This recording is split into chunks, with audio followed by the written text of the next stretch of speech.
The United Nations Special Rapporteur to Myanmar is calling for the International Criminal Court to take up the Rohingya crisis.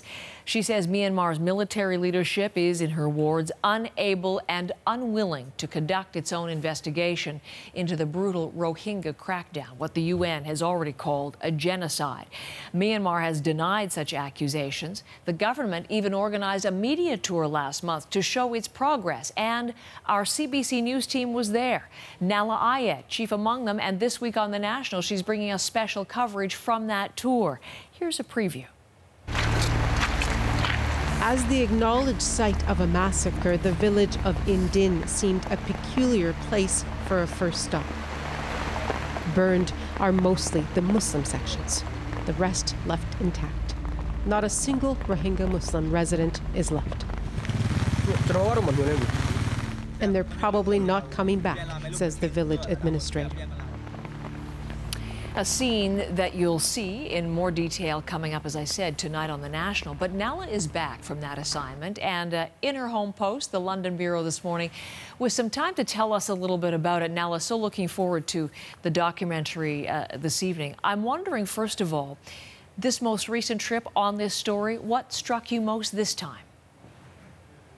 There was a lot that was striking about this trip, Heather, but one of the most striking images that I probably will be hard to forget is these sticks sticking out of the ground, essentially. They looked like trees, coconut trees, but without the top part. And we had been told prior to this trip that that denotes essentially some of these villages, the many villages that were burned down in the violence last year, and that those trees, those topless trees, were basically the only evidence still standing that there was once a village there. So sometimes you would pass, crowds of these as we were driving along, and it would indicate that there was a village there. Also striking was just the extent of the damage and also the extent of the change of the landscape. So we passed a village, for example, that had at least 700 buildings, according to Human Rights Watch, that had been destroyed.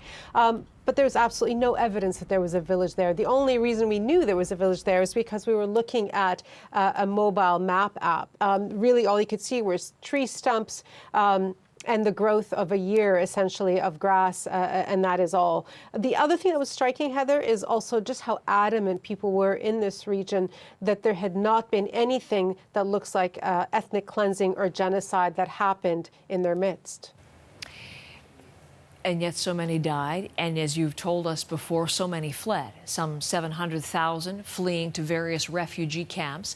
On this particular assignment, I know that officials told you they were working hard to bring those people home, to repatriate them.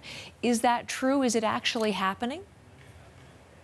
I would say it's true, Heather, that was a major point that they seem to want to make on this trip. They went to great lengths to highlight their efforts to bring back Rohingya from mainly Bangladesh, that they have done a lot of building, including of a two reception centers, a transit camp that would accommodate 25,000 people, that they has a cash for work program designed to help people come and help rebuild their homes. And we were even introduced to a family who had walked over across 6 people, a father, mother, and 4 children, who had walked over from Bangladesh. But they were an exception, Heather, and this is according to the officials' own numbers, that only 171 people, at least as far as last week when we were still there, had actually taken up the offer to return to Myanmar. And on the Burmese side, they blame militants, the ARSA organization, and they blame Bangladesh.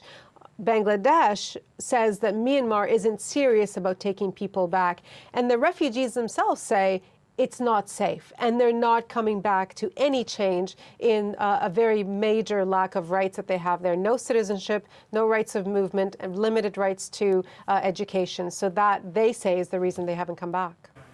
I'm curious also about Aung San Suu Kyi, singled out by the United Nations for not using her moral authority to stop the violence, as you know. And Canada most recently has stripped her of her honorary Canadian citizenship as a result. Are people there aware of situations, of facts like that, and the pressure that is on her internationally? Well, it just so happened that the decision by Parliament to strip her of the honorary citizenship happened while we were actually visiting, and it was reported in the news. People were aware of it, so we had a chance to talk to people about it and talk to them about their leader, both before and after the decision. One taxi driver, for example, told us that he felt sorry for her. He said she was being held hostage in this crisis, and generally speaking, there's the feeling there that international criticism has been unfair, that it has been unduly harsh, that it is done sort of in a black and white way without an understanding of the complex situation that she lives with and also that exists in Rakhine State where all of this happened.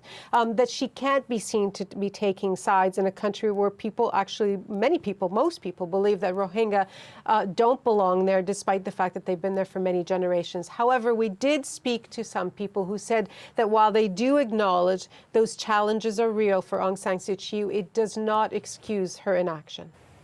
Nahlah, thank you for the time this morning.